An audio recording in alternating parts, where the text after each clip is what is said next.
Hello everyone, welcome to my YouTube channel. నేను Monika Reddy and నేనైతే ఈరోజు ఇందాకలే హిందీ పబ్లిక్ ఎగ్జామ్ రాసి వచ్చాను. And it was so unexpected the paper.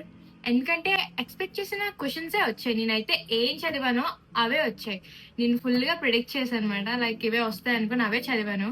Every లెసన్లో 2 షార్ట్ ఆన్సర్స్ చదివాను, అవే వచ్చాయి. అండ్ 8 మార్క్స్ 10 మార్క్స్ అయితే డెడ్ ఈజీ. పేపర్ గ్రామర్ నుంచి ఎవ్రీథింగ్ చాలా ఈజీగా ఉంది. నేనైతే కన్ఫర్మ్ 95 అబౌవ్ స్కోర్ చేస్తాను అనుకుంటున్నా. తెలుగు ఎగ్జామ్ తో కంపేర్ చేస్తే అసలు ఎవరైనా తెలుగు నా లైఫ్ లో ఇప్పుడు వచ్చి హిందీ ఇంత బాగా రాలేదన్నమాట. ముందైన ఎగ్జామ్స్ అన్నింటిలో కూడా తెలుగు ఎగ్జామ్ అస్సలు అనుకున్నట్టు రాలేదు. అసలు అనుకున్న ఏ క్వశ్చన్ కూడా రాలేదు. కానీ Hindi total opposite, so easy. First time నేను హిందీ ఇంత బాగా రాసాను. అసలు ఎప్పుడు తెలుగు బాగా రాసా నేను, ఈసారి తెలుగు అంత బాగా రాయలేదు. ఎవ్రీ టైం నేను తెలుగు బాగా రాస్తాను. ఈవెన్ మొన్న కూడా హై ఎక్స్పెక్టేషన్స్ వెళ్ళాను, కానీ పేపర్ చూస్తే అలా లేదు.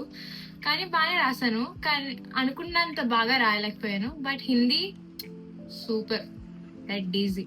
నెక్స్ట్ ఎగ్జామ్ వచ్చేసి ఇంగ్లీష్ అనమాట. అండ్ ఎవరండి ఇంగ్లీష్ కి చదువుతారు, కానీ మా అక్కకి ఎంత చెప్తున్నా వినకుండా చదవమని అంటుంది. చదవకపోతే నన్ను కొట్టేసేలా ఉంది. సో నేను చదివినట్టు అట్లీస్ట్ యాక్టింగ్ అయినా చేస్తున్నా. రేపంతా మళ్ళీ ఖాళీ, రేపైనా చదవచ్చు. కానీ ఇప్పుడు ఏం చేస్తాను, యాక్టింగ్ చేస్తున్నాను. And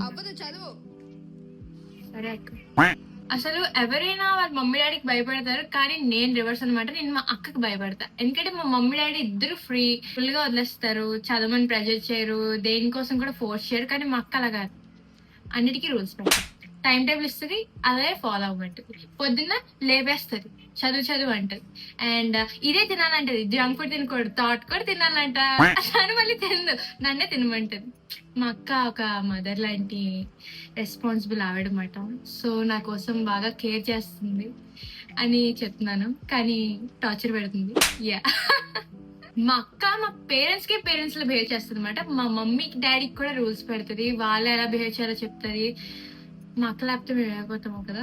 so English only grammar చూసుకోవాలి, అండ్ లెసన్స్ అన్ని జస్ట్ అరౌండ్ చూసుకోవాలి. అప్పుడు మనం వేరే ఆ క్యారెక్టర్ లాగా ఊహించుకొని diary entry or letter writing రాయాలి. సో యా, ఇంగ్లీష్ అయితే నేను ఇంకా బాగా రాస్తాను అనుకుంటున్నా, బికాస్ ఎవ్రీ టైమ్ నేను ఇంగ్లీష్ లోనే హై స్కోర్ చేస్తా. The only exam that I'm very excited for is English, because I know I'm going to ace it. So నాకు చిన్నప్పటి నుంచి కూడా హిందీ మీద అస్సలు ఇంట్రెస్ట్ లేదు అనమాట. లైక్ ఇఫ్ ఎవరైనా నేర్చుకోవాలనుకుంటే నేర్చుకుంటారు, కానీ దాని మీద ఎగ్జామ్ పెట్టి దాని మార్క్స్ తో అవాల్యుయేట్ చేయడం అసలు నాకు కాన్సెప్ట్ నచ్చదు. ఈ రోజు అయితే నేను మార్నింగ్ లెగిసినప్పటి నుంచి తిన్నప్పుడు స్టార్ట్ అయినప్పటి వరకు చాలా లేట్ అయిపోయింది. ఎగ్జామ్ హాల్కి వెళ్ళినప్పుడు నాకు చాలా భయం వేస్తుంది, టైంకి రీచ్ అవుతున్నావు అవ్వను అని. అండ్ ఆల్సో నాకు హిందీ అంటేనే చాలా భయం. మోస్ట్లీ అదే నా వీకెస్ట్ సబ్జెక్ట్, ఎందుకంటే దాని మీద అంత నాకు గ్రిప్ లేదు. సో నేను ఆ భయం ఈ భయం అంతా పెట్టుకొని చాలా నర్వస్ గా యాంగ్జైటీతో వెళ్ళాను. కానీ పేపర్ చేస్తే అంతా రివర్స్ అయిపోయింది. It's like expect the unexpected. నేను 1 hour ముందే ఎగ్జామ్ రాస్తాను, and everything went so smooth and well except the right to their. కానీ దేవుడు హెల్ప్ చేస్తాడు. అండ్ థ్యాంక్ గాడ్ ఈ రోజు అయితే నేను హిందీ ఎగ్జామ్ చాలా బాగా రాశాను. నేను నిన్న నైట్ 4 మార్క్స్ క్వశ్చన్స్ అయితే చదివాను, అవే పడిపోయి డిట్టో చాలా బాగా రాస్తాను అనమాట. ఎవ్రీ టైం నేను ఎప్పుడు 4 మార్క్స్ లోనే స్ట్రగుల్ అవుతాను, ఎందుకంటే ఎస్ఏ క్వశ్చన్స్ ఏ వస్తే ఈజీగా ప్రెడిక్ట్ చేసేయచ్చు. ఈసారి 4 మార్క్స్ నేను దొల్లా కొట్టేశాను. అండ్ ఆల్సో 8 మార్క్స్ 10 మార్క్స్ కూడా నేను చాలా బాగా రాశాను. అండ్ గ్రామర్ కూడా సూపర్ రాశాను. అసలు I'm very proud of my self for writing it very well. And ఏదైనా ఒక మైనస్ పాయింట్ ఉంటుంది అంటే అది మేబీ నా ప్రెజెంటేషన్ అయి ఉండొచ్చు. నాకైతే నేను బాగా చేశాను అనిపిస్తుంది. సో ఈరోజు నేను కొంచెం లేట్ అయింది అనమాట వెళ్ళడం. అక్కడికి వెళ్ళిన తర్వాత పేపర్ చూసిన వెంటనే నేను దండం పెట్టుకున్నాను, నేను ఇవే రావాలి. పేపర్ చూసిన వెంటనే నాకన్నా హ్యాపీగా ఇంకెవ్వరు ఉండరు అనుకున్నాను. ఎందుకంటే నాకు తెలిసిపోయింది ఇంకా నేను 95 అబౌవ్ వచ్చేస్తాయని, అంత బాగా ఉంది పేపర్. అండ్ నేనైతే వెంటనే అసలు 1 hour ముందే ఎగ్జామ్ కంప్లీట్ చేస్తాను. తమిళనాడు అండ్ కేరళ అయితే 2 language ఫార్ములా ఉంటుంది, అంటే ఓన్లీ వాళ్ళ మదర్ టంగ్ ఇంకా ఇంగ్లీష్ నేర్చుకుంటారు అనమాట. కానీ మన తెలుగు స్టేట్స్ లో అలా కాదు, Telugu and Hindi and English. English అయితే నార్మల్గా ఇంటర్నేషనల్ లాంగ్వేజ్ అందరూ వాడతారు కాబట్టి నేర్చుకోవచ్చు. కానీ I don't think it is that necessary for Hindi to be added in our grade. National education policy 2020 ప్రకారం అది సజెస్ట్ చేస్తుంది ఏంటంటే హిందీ స్పీకింగ్ స్టేట్స్ అని ఒక ఇండియన్ లాంగ్వేజ్ ని నేర్చుకోవాలన్నమాట, apart from Hindi and English. And non Hindi speaking states అని హిందీ నేర్చుకోవాలి, including the mother tongue and English. Chala states like Kerala, Tamil Nadu, West Bengal and Karnataka are opposing this. మన central government కి అయితే Hindi compulsory, Hindi confirm గా నేర్చుకోవాలనే ఉద్దేశం అయితే లేదు. కానీ ఎందుకు అంత ప్రమోట్ చేస్తుందంటే ఇండియన్స్ అందరూ ఒక యూనిటీగా ఉండాలని, ఒక యునైటెడ్ గా ఉండాలని, ఒక లాంగ్వేజ్ ప్రకారం అని చేస్తుంది. మన ఇండియాలో కూడా majority of people are speaking Hindi and it is also national language. And that's why మన సెంట్రల్ గవర్నమెంట్ హిందీకి అంత ప్రాధాన్యత ఇస్తుంది. తమిళనాడు, కర్ణాటక ఆ స్టేట్స్ వాళ్ళు అయితే అసలు హిందీ చదువుకోరు, మన తెలుగులో చదువుతున్నారు చాలా బాధ్యతగా.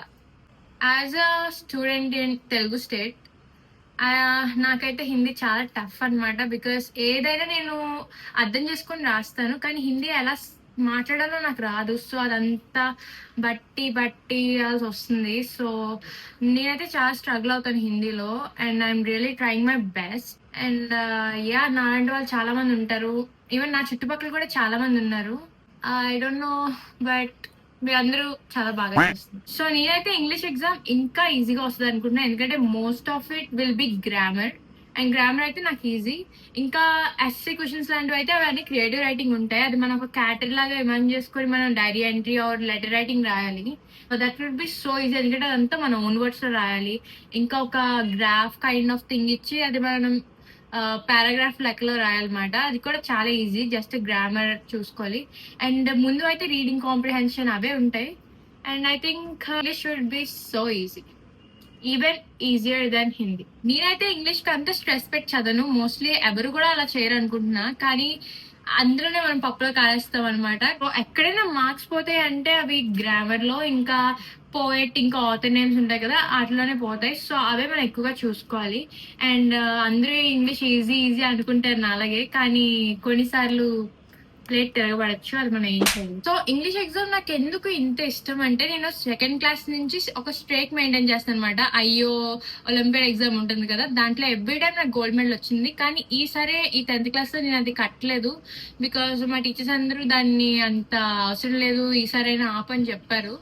And that's why I didn't pay for it, but I have 8 IO gold medals with me right now. అండ్ ఇంగ్లీషే కాదు, అలా ఎన్నో ఒలింపియాడ్ ఎగ్జామ్స్ కి నాకు ఇన్ని మెడల్స్ వచ్చాయి. చిన్నప్పటి నుంచి వస్తూనే ఉన్నాయి. యూ కెన్ సీ ఆ కలర్ కూడా పోయింది, గోల్డ్ వాటి అవన్నీ బ్రౌన్ గా అయిపోయి, కొన్ని నిజంగా బ్రాంజ్ మెడల్స్ ఉన్నాయి నాకు. అండ్ చిన్నప్పటి నుంచి మా పేరెంట్స్ నన్ను అన్నిట్లో ఎంకరేజ్ చేస్తారు, ఈవెన్ ఇన్ దిస్. నాకు 8 IO gold medals ఉన్నాయి. Second class to 9th class అన్నిట్లో నేను అన్ని లెవెల్ 1 సెలెక్ట్ అయ్యి, లెవెల్ 2 లో కొన్నాట్లో సెలెక్ట్ అయ్యాను, కొన్నాట్లో అవ్వలేదు. ఇప్పుడు స్కూల్ కూడా అయిపోయింది, ఇంకా మెడల్స్ తెచ్చుకోవడానికి ఇంకా అవ్వదని ఇంకా ఫీల్ అవుతున్నా. లైక్ ఇవన్నీ నా స్కూల్ ఇయర్స్ మాట, ఒక్కొక్కటి చూస్తే ఒక్కొక్క మెమరీ ఉంటది. ఇవి వచ్చినప్పుడు అయితే ఎవ్రీ టైం నేను వచ్చి మమ్మీ డాడీకి ఇలా చూపించేదాన్ని, ఏదో పెద్ద అచీవ్మెంట్ లా, ఒలింపిక్ PUC లో ఫీల్ అయిపోయేదాన్ని. I miss school already. So నేను ఆల్రెడీ చెప్పాను DCEB బుక్ నేను ఫాలో అవుతున్నానని. ఇందులో మోడల్ పేపర్స్ ఇచ్చారు, ఇంకా గ్రామర్ అండ్ ఎవ్రీథింగ్ చాలా డీటెయిల్ గా ఇచ్చారు. నేను మళ్ళీ ఇదే ఫాలో అవుతాను ఆబ్వియస్లీ.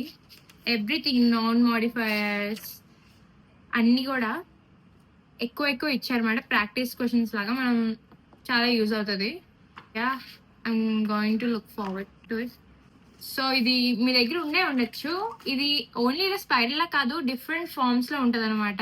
అది ఒక టెక్స్ట్ బుక్ లో ఉండొచ్చు, ఇలా స్పైరల్ నోట్స్ లో ఉండొచ్చు, జెరాక్స్ అలా అయినా ఉండొచ్చు, కానీ DCEB అయి ఉండాలి. అండ్ ఒక విషయానికి అయితే నేను కొంచెం భయపడుతున్నా, ఏంటంటే ఇంగ్లీష్ ఎగ్జామ్ తర్వాత మ్యాథ్స్ ఎగ్జామ్ ఉంటది. అండ్ మ్యాథ్స్ అందరికీ డౌటే, తెలిసిందే కదా. ఎంత చేసినా, ఎంత ప్రాక్టీస్ చేసినా ఎక్కడ దగ్గర డౌట్ ఉంటది.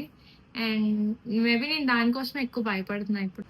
అండ్ లక్కీగా ఇంగ్లీష్ ఎగ్జామ్ తర్వాత మ్యాథ్స్ ఎగ్జామ్ కి 2 days బ్రేక్ ఇచ్చారనమాట. సో ఈ 2 days పీరియడ్ ని, అంటే ఆల్మోస్ట్ 2.5 days, దీన్ని మనం కరెక్ట్ గా యూటిలైజ్ చేసుకొని ప్రాక్టీస్ చేస్తే, ఇందులో ఉన్నవి అలా ప్రాక్టీస్ చేస్తే maybe I think I'll score more than 80 marks easily. And ఇంకా 20 marks కొంచెం కష్టపడాలి. ఇప్పుడైతే నేను ఆల్ ది బెస్ట్ అడగను, ఎందుకంటే రేపు హాలిడే కాబట్టి.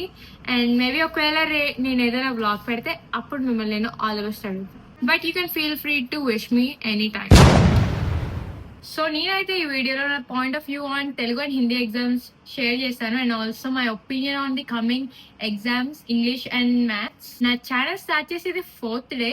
నాకు ఆల్రెడీ 50+ సబ్స్క్రైబర్స్ వచ్చారు and I'm very grateful and thankful to all of you for subscribing to my channel. అసలు నేను 10 సబ్స్క్రైబర్స్ కూడా వస్తారు అనుకోలేదు, కానీ 4th డేకి 50 సబ్స్క్రైబర్స్ వచ్చారు. I'm so happy for it. May God bless you and me and my exams.